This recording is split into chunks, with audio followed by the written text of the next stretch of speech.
Everyone. आज का हमारा टॉपिक है ह्यूमन ईयर। कैसे हम सुन पाते हैं और हमारे शरीर का बैलेंस कैसे बना रहता है, ये हम आज देखेंगे। और दोनों के लिए इम्पोर्टेंट रोल करता है हमारा ईयर। ईयर को हम 3 भागों में पढ़ते हैं डिवाइड करके। पहला होता है एक्सटर्नल ईयर, दूसरा होता है मिडिल ईयर और तीसरा होता है इंटरनल ईयर। एक्सटर्नल ईयर का सबसे आउटर पार्ट होता है पिना, ईयर पिना, जिसको हम टच कर सकते हैं और देख भी सकते हैं। ये उपास्थि का बना होता है, जिसको हम छू कर मोड़ सकते हैं, खींच सकते हैं। बहुत ज़्यादा टाइट नहीं होता, लचीला होता है।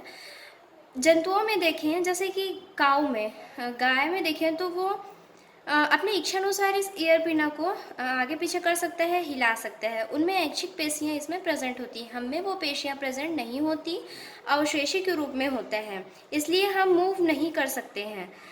आगे देखते हैं तो ये ऑडिटरी कैनाल प्रेजेंट होती है। इनमें मुड़ी हुई जो ट्यूब लाइक स्ट्रक्चर दिख रही है, ऑडिटरी कैनाल है। ये साउंड को कलेक्ट करने का काम करते हैं, साउंड वेव को, और आगे जो इंटरनल ईयर है वहाँ तक पहुँचाता है। मिडिल ईयर और एक्सटर्नल ईयर जो होते हैं, उनके बीच में एक मेम्ब्रेन प्रेजेंट होती है जो पारदर्शी होती है और बहुत ही पतली होती है लेकिन मजबूत होती है। ये होता है टिम्पैनिक मेम्ब्रेन। कान का पर्दा जो कहलाता है वो यही होता है। जैसे हम डॉक्टर के पास जाते हैं तो वो इन्हीं को देखने की कोशिश करते हैं कि इनमें क्या प्रॉब्लम आया है, और वो हमारे ईयर पिना को पकड़कर एडजस्ट करने की कोशिश करते हैं, इस नली को सीधा करने की कोशिश करते हैं देखते टाइम। सेरोमेनस ग्लैंड प्रेजेंट होता है, जिससे मोम लाइक मतलब द्रव स्रावित होता है। सेरुमेन कहलाता है, वो डार्क ब्राउन कलर का होता है। जब भी हम ईयरबड से कान को साफ करते हैं तो ब्राउन कलर का जो मैला हम बोलते हैं वो यही होता है। इसका काम क्या होता है, जो सेरुमेन का काम, ये जो भी डस्ट पार्टिकल होते हैं या फिर छोटे जीव जंतु होते हैं, उनको हमारे ईयर के थ्रू हमारी बॉडी में प्रवेश कराने से रोकती है। यहीं पर चिपका देते, मतलब यहीं पर चिपक जाता है वो और रुक जाता है। टिम्पैनिक मेम्ब्रेन के बाद हम देखें मिडिल ईयर हमारा यहाँ से स्टार्ट होता है। ये एक गुहा होती है, कैविटी, जो कि आगे चलकर यूस्टेकियन ट्यूब में खुलता है और ये मुख ग्रसनी के कैविटी में खुलता है। ये पतली एक पेशी से ढकी हुई होती है, मसल से। लेकिन जब हम भोजन ग्रहण करते हैं या फिर जम्हाई लेते हैं या फिर जब बहुत ज़्यादा तेज आवाज़ आती है तो ये खुल जाता है और वायु यहाँ भर जाती है इस टिम्पैनिक कैविटी में। ये टिम्पैनिक कैविटी है। जैसे कि बहुत अधिक धमाका हुआ, बहुत ज़ोर से धमाका हुआ, तो वहाँ से ध्वनि जो होती है वो ऑडिटरी कैनाल के थ्रू यहाँ पर आती है, इस ऑडिटरी कैनाल में आती है, बाह्य कर्ण में होती है। तो यहाँ से पेशी खुलता है और जो भी यूस्टेकियन ट्यूब होता है वहाँ से वायु हमारे टिम्पैनिक कैविटी में भर जाती है, जिससे यहाँ के प्रेशर को ये एक्सटर्नल ईयर के प्रेशर से मेंटेन कर लेता है। इससे क्या होता है, हमारी टिम्पैनिक जो मेम्ब्रेन होती है उनकी रक्षा हो जाती है। और इसमें बोन्स प्रेजेंट होते हैं, 3 बोन्स से मिलकर बना हुआ होता है इसमें। जैसे एक होता है मेलियस, इनकस और स्टेपिस। पूरी बॉडी की सबसे छोटी जो बोन्स होती है वो होती है हमारे कान में, वो होती है स्टेपिस, और ये कान की भी सबसे छोटी हड्डी होती है। इसके बारे में और आगे देखेंगे, अलग अलग करके हम इसको पढ़ेंगे। तीसरा होता है इंटरनल ईयर। 2 पार्ट में इसको पढ़ेंगे। पहला होता है सेमी सर्कुलर कैनल, ये जो दिख रहा है, और दूसरा होता है कॉक्लिया वाला भाग। सेमी सर्कुलर जो कैनल्स दिख रहे हैं, इसमें हम जो संतुलन होता है बॉडी का, वो वाला काम यहाँ होता है, और जो श्रवण का कार्य है, जो हियरिंग का काम हम करते हैं, वो इस कॉक्लिया वाले भाग में कंप्लीट होता है। और ये एक ऑडिटरी नर्व के थ्रू जुड़ा हुआ होता है, जो ब्रेन तक हमारे जो भी जो ऑडिट उद्दीपन जो होते हैं उसको लेकर जाते हैं। अब हम देखें, एक एक करके हम सब पार्ट को पढ़ते हैं। तो एक्सटर्नल ईयर के बारे में मैंने यहाँ पर बता दिया। अब देखते हैं मिडिल ईयर। मिडिल ईयर के लिए एक अलग से मैंने इसको बनाया हुआ है।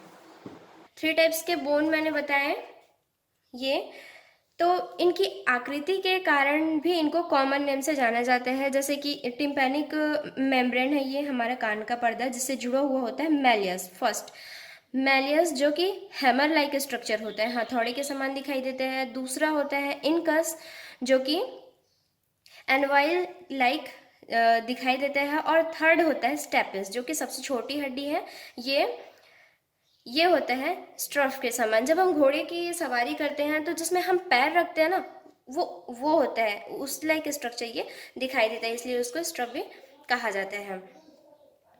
ये क्यों जरूरी होता है हमारे कान में? जैसे कोई वेव आया, मतलब हमारे ध्वनि से संबंधित आया, तरंग आती है, तो ये इसकी जो रचना है वो अधिक है, मतलब अधिक चौड़ा होती है, और ये बहुत कम होता है। तो इंटरनल ईयर में पहुंचने के लिए ये काम क्यों करता है? क्योंकि अधिक मोटाई से कम की और ये कम मोटा होता है तो प्रेशर जो अधिक हो जाता है, इसलिए।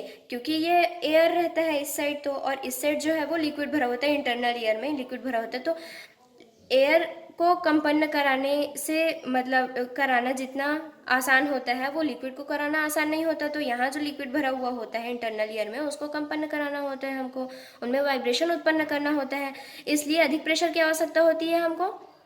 ठीक है, तो इसलिए ये काम करता है। इनर ईयर का पार्ट देखते हैं तो दो पार्ट होता है, दो शेक होता है इसमें। एक होता है यूट्रिकुलस और दूसरा होता है सैकुलस। यूट्रिकुलस से 3 सेमी सर्कुलर कैनल निकले हुए होते हैं। 2 होता है वेंट्रिकल कैनल जो कुछ दूरी तक एक साथ मिले हुए रहते हैं, आगे चलकर विभक्त हो जाते हैं। एक होता है हॉरिजॉन्टल कैनल, ये जो मैंने बनाया है। इसका आगे वाला हिस्सा जो होता है फूला हुआ होता है, एम्पुला कहलाते हैं। और दूसरा होता है सैकुलस। सैकुलस से एक कैनल निकली हुई होती है जो कि कॉक्लिया का निर्माण करते हैं, और यहीं पर हमारे सुनने का काम मेन जो होता है वो यही होता है। तो कॉक्लिया को अगर मैं कट करूं, जैसे ये कॉक्लिया जो है वो नलिका होती है, वो लिगामेंट से एक दूसरे से जुड़ा हुआ होता है, और ऐसे जुड़ा होता है कि प्रेशर के कारण दब जाता है। जैसे मैं इसको यहाँ से अगर कट करती हूँ तो ये ऐसे दिखाई देगा हमको, ये ऐसे। लेकिन ये लिगामेंट से ऐसे जुड़े होते हैं कि इनकी संरचना थोड़ी ऐसे हो जाती है, मुड़ी हुई, और ये 3 भागों में बढ़ जाता है। 3 भागों में बढ़ जाता है, देखते हैं कैसे और उस क्या क्या संरचना होती है अंदर में।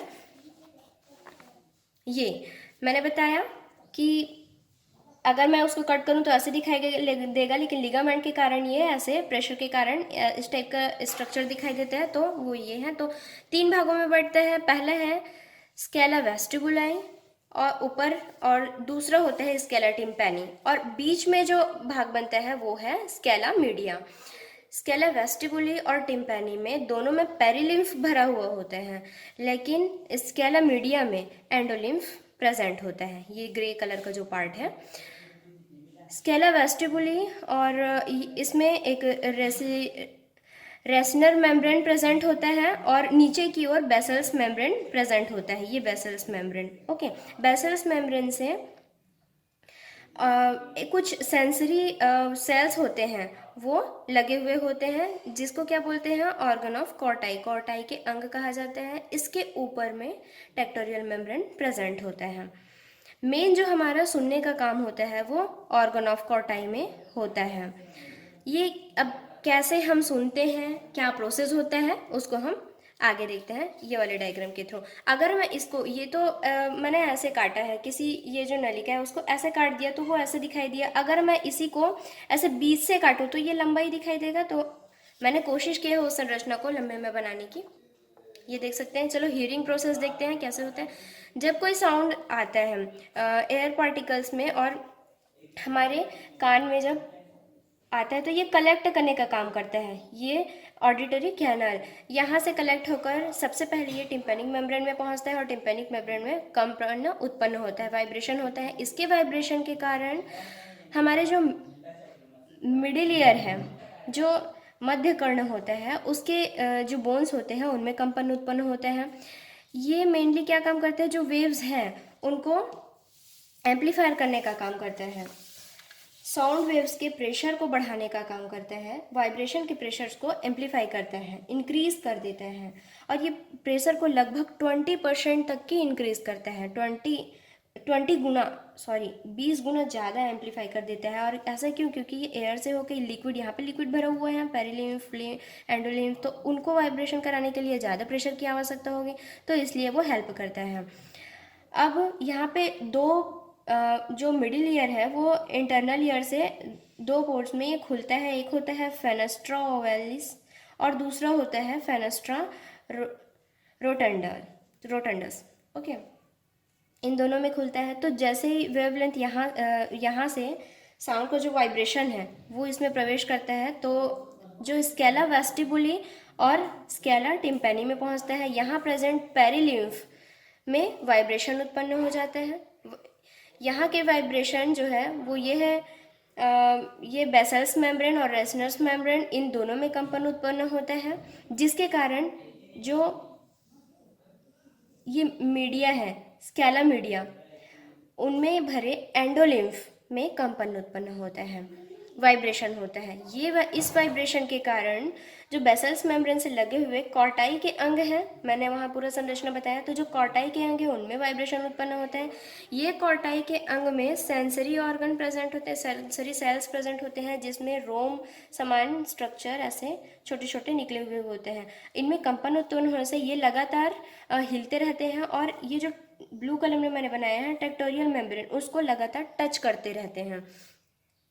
अब इससे क्या होगा, तो यही जो टेक्टोरियल मेम्ब्रेन है वो हमारे इस वाइब्रेशन को इलेक्ट्रिक सिग्नल्स में कन्वर्ट कर देता है। यहाँ मेन काम होता है, ये इलेक्ट्रिक सिग्नल्स में कन्वर्ट करता है, जो कि ये कॉर्टाई के अंग से जो निकले हुए तंत्रिका जो तंतु होते हैं वहाँ से हमारे ऑडिटरी नर्व में पहुँचते हैं, और ऑडिटरी नर्व के थ्रू हमारे ब्रेन में पहुँचा दिया जाता है, जिससे फिर हम सुन पाते हैं। इस प्रकार हमारे कान में सुनने की प्रक्रिया पूरी हो जाती है।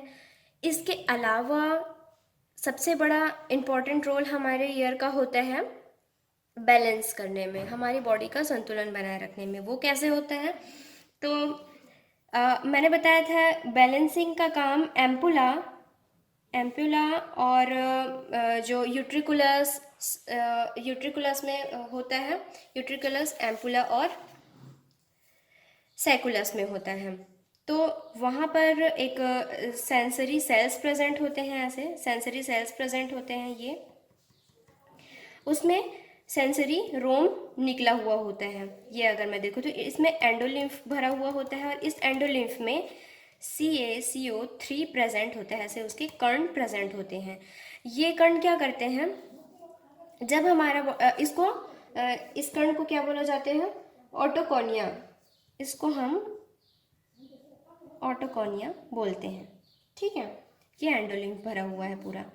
तो जब हमारी बॉडी असंतुलित हो जाती है, इम्बैलेंस्ड हो जाती है, तब क्या होता है, इस एम्पुला, यूट्रिकुलस या फिर सैकुलस के जो ये सेंसरी सेल्स होते हैं उनमें प्रेजेंट रोम एक तरफ मुड़ जाते हैं ऐसे, और इसको फिर इसके मुड़ जाने के कारण, ग्रेविटी के कारण, जो CaCO3 के कण हैं, जो ऑटोकोनिया हैं, वो एक जगह इकट्ठा हो जाते हैं और इस पर प्रेशर डालते हैं। ये प्रेशर को इसके जो नर्व्स होते हैं उनके द्वारा ब्रेन में ले जाया जाता है, ऑडिटरी नर्व के द्वारा, और ब्रेन से फिर हमारे हाथों को, पैरों को एक सूचना दिया जाता है कि वो बैलेंस कर ले बॉडी को। तो फिर इस हिसाब से ये हमारा बॉडी बैलेंस हो जाता है, और वापस से फिर ये CaCO3 के कण या ऑटोकोनिया जो है वो अपने स्थिति में आ जाती है। इस प्रकार हमारी बॉडी में संतुलन हो जाता है। आई होप आपको बहुत अच्छे से समझ आया होगा।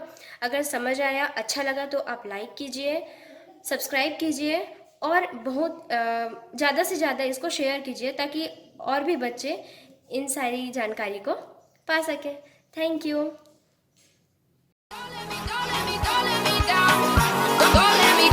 Don't let me